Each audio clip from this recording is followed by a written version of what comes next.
रोजे देखा तानी भोजपुरी न्यूज़ टाइम। हम शंभू साहनी एक बार फिर से स्वागत बा भोजपुरी न्यूज़ टाइम पे।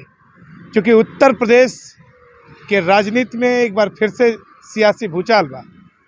क्योंकि उत्तर प्रदेश ही ना ही देश की राजनीति में कहनी तो कोनो अतिशयोक्ति नहीं के। उत्तर प्रदेश से नाते कह लिए कि उत्तर प्रदेश की राजनीति से स्वामी प्रसाद मौर्य आवेलन, समाजवादी पार्टी के नेता हवन, और एक विवादित बयान से पूरे देश की राजनीतिक गलियारे में खलबली मचल बा। वहीं वो बयान दिया कि ढोल गमार क्षुद्र प्रश्नारी सकल ताड़ना के अधिकारी ए पर सियासी पारा चढ़ गए।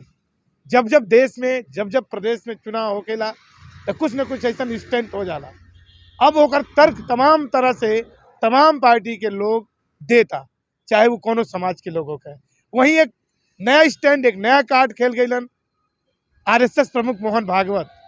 वो कह दियालन कि जाति संप्रदाय या सीधे सीधे समझ लें तो ये कहलन कि जाति के जवन नामकरण भइल वो पंडित लोग दियालन।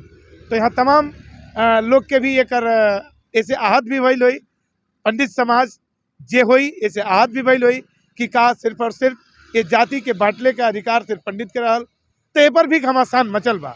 एक दूसरे के द्वारा सफाई पेश कल जाता का सच में देश धर्म जात संप्रदाय का एकरे आधार पे चलेला, का देश संविधान के आधार पे नहीं चलेला, का जाति के आधार पे चलेला, का राजनीतिक एजेंडा सिर्फ और सिर्फ जाति के आधार पे खड़ा होला। ये बड़ा गुड़ विषय बा। और देश अगर ये तरह के राजनीति हुई तो देश भटक नजर आई।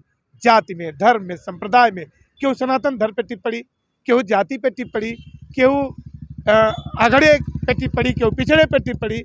लेकिन अलग अलग स्टैंड अगर ये तरह से हुई देश में तो अभी कुछ लोग कहत नजर अलन कि वोट विकास पे नहीं के मिलेला। वोट जब भी मिलेला तो जात के आधार पे मिलेला, संप्रदाय के आधार पे मिलेला। तो का देश एकरे आधार पे खड़ा हो पाई? का विकास के आधार पे देश? अब चूंकि देश में एक चर्चे नहीं खे कि रोजगार कितना लोग के मिलल, देश में एक चर्चे नहीं खे कि युवा पीढ़ी के नए तरीके से कैसे जनरेट कल जा, ए पर चर्चे होत नहीं खे कि एक दूसरे से सामंजस्य कैसे बनावल जा, एक दूसरे से कैसे कनेक्ट कल जा, कैसे जोड़ल जा, कैसे भाईचारा कायम कल जा। ए पर तो चर्चे नहीं होत। चर्चा हो कभी नहीं करता। सवाल खड़ा होता कि खाली वैमनस्यता के आधार पे।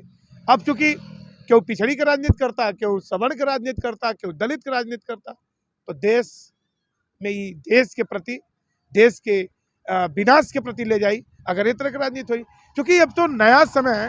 क्योंकि पीछे के दौर में बाढ़ व्यवस्था के आधार पे जातिन के बांटल गई, चाहे वो कोनो भी समस्या रहो के वो करे समय के जौन व्यवस्था रहो के वो समय जौन बांट दिल गई।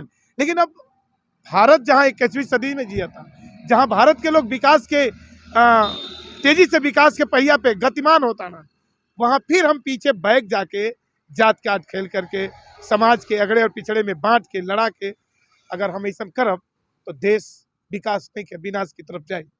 चूँकि जौन भी मानसिकता रहा लोग स्वामी प्रसाद मौर्य के, चाहे वो ढोल गमार शुद्ध प्रश्नारी के जहाँ से भी सोचले हो के, चाहे रामचरितमानस के वो समय का जौन प्रसंग रहल हो के, वो समय के व्यवस्था के ऊपर रहल हो के।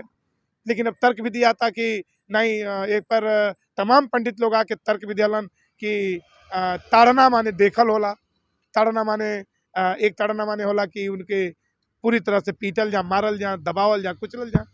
तो अलग अलग समय पे अलग अलग बात फिट होले। लेकिन अब सीधे सीधे कहीं लगल हुई कि आरएसएस प्रमुख मोहन भागवत के कि अगर ये शब्द के कार्ड के समाजवादी पार्टी के नेता स्वामी प्रसाद मौर्य खेल गईलन तो कहीं हो सकला पिछड़ा हिंदू कहीं से नाराज हो जाई, तो ओके जोड़ले के कोशिश सीधे ठीकड़ा फोड़ गई कि ब्राह्मण जात के बनौलत। तब देखिए एक दूसरे पे काट चला था। अब फिलहाल उत्तर प्रदेश के साथ पूरे देश में 2024 का लोकसभा चुनाव बा। अब ये 2024 का लोकसभा चुनाव में जात के कार्ड पे, हिंदू मुस्लिम के नाम पे, संप्रदाय के नाम पे का वोट के मिली, के रण में अपन पहुंचा मजबूत करत नजर आई। ये वक्त बताई हाल फिलहाल गोरखपुर से भोजपुरी न्यूज़ टाइम पे आपके दिखाओ तानी कि अब समीकरण बदले खातिर एक एक जुमला, राजनीतिक जुमला समाज के अंदर फेंकल जाता। देखत रही Bhojpuri news time. Camera person Manoj Sangam, Shambhu.